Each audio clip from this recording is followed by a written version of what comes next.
Ọlọ́run ló wà ní ìgbéyàwó. Òun dẹ̀ ni onídàájọ́ láàrin ọkọ àti ìyàwó. Bí ọkọ bá ṣe dáadáa, bí ìyàwó bá ṣe dáadáa, Ọlọ́run ló máa ṣe ìdájọ́ àwọn méjèèjì. Ẹgbà Ọlọ́run dẹ̀ lágbára ńgbà mìíràn. A gbọ́dọ̀ máa ní ìlépa pé mo gbọ́dọ̀ dá sí. Arábìnrin gbọ́dọ̀ máa dúpẹ́ lọ́wọ́ Ọlọ́run pé ó pàdé mi láyé. Ọmọkùnrin gbọ́dọ̀ máa dúpẹ́ lọ́wọ́ Ọlọ́run pé ó pàdé mi láyé. Mo fẹ́ sọ eléyìí fún ẹ. Ìyàwó ẹ ti regret pé òun fẹ́. Ọkọ ẹ ń regret lọ́wọ́lọ́wọ́ pé òun fẹ́. Ìwọ̀nba làwọn èèyàn tó ń dúpẹ́ lọ́wọ́ Ọlọ́run fún ìyàwó tàbí ọkọ wọn ní kọ̀rọ̀. Ó dẹ̀ máa ń jẹ́ kí àdúrà wa kó má tètè gbà.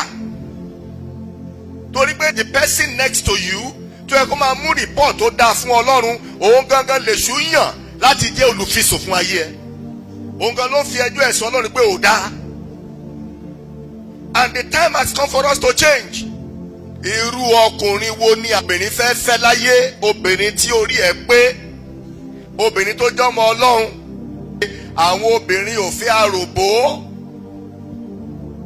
Àwọn obìnrin ò fẹ́ ọmọdé. Kó tó gbègbèsẹ̀, akọ́kọ́ lọ bì ìyá ẹ̀ léèrè ṣé kí òun ó gbé. A bì bàbá ẹ̀ léèrè ṣé kí òun ó gbé. Àmọye àwọn ọkùnrin tí ẹ gbé ìyá wọn wá sùn, á wá sínú ilé wọn, á lé ìyàwó jáde, á lóun fẹ́ bọ́mọ ń sọ̀rọ̀. Ọkọ òde lè ṣe kan torí pé àròbó ni. O mọ place ìyá ẹ, o mọ place ìyàwó ẹ, and you entered into marriage.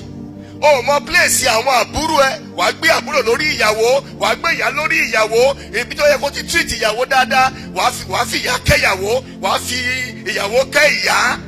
Àwọn nǹkan wọ̀nyẹn, ọ̀nà àti sọ pé it's a mature decision. You need to grow to get to the level of getting married. Kì í ṣe gbé òkàn fẹ́ máa báyọ̀ sùn lásán, ká máa dáná oúnjẹ fún ẹ, that's not marriage. Gbogbo àwọn nǹkan tó sọ pé o máa ṣe ṣó ṣe. Títí ikú yóò fi yà yín, ó dẹ̀ ṣe wà láàyè omi ikú ò tí yà yín ò dẹ̀ ti yà á.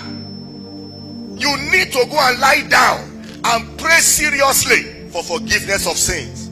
O yìí ṣọkùnrin.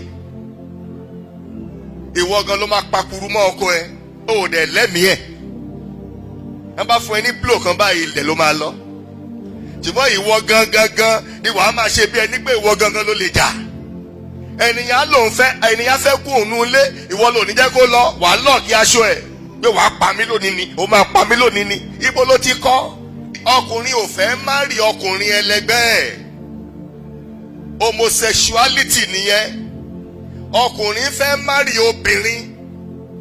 Naturally obìnrin gbọ́dọ̀ wà gentle, obìnrin á wà ladylike. Obìnrin ò ní máa ṣe kàkàkà kókókókó káàkiri. When you are like that, you need to soften a little bit. That's why you are not hot, in quote. You are not sexy to that man. Because when he sees you like another man. You are not a woman. Obìnrin gbọ́dọ̀ jẹ́ ẹni tí ò wà aggressive. Àfẹ́ àwọn garrulous yahoo. Àwọn ẹlẹ́jọ́ wẹ́wẹ́. Àtòjọ́ ń bí lónìí, tòjọ́ ń bẹ̀yẹn lọ́la, tòjọ́ níbi tọ̀hún, tòjọ́ ní kíní kan. Ìwọ ló máa mọ̀ọ́mọ̀ dá ẹjọ́ kalẹ̀. Ó ń bẹ̀ títí dòru. Oúnjẹ ọkọ adẹ̀ léètì nítorí ẹjọ́. Wà ní kó faradà. Gbogbo àwọn nǹkan wọ̀nyí la gbọ́dọ̀ change. A ní ìdí ara wa.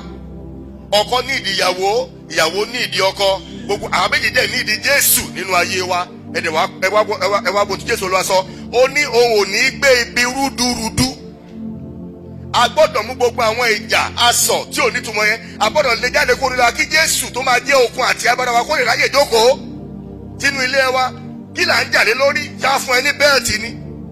Ó máa gba mẹ́dà. Ẹ dáríjì ra yín. Kẹ́ ẹ lè fulfill àyànmọ́. No marriage works automatically. Marriage works when there are workers.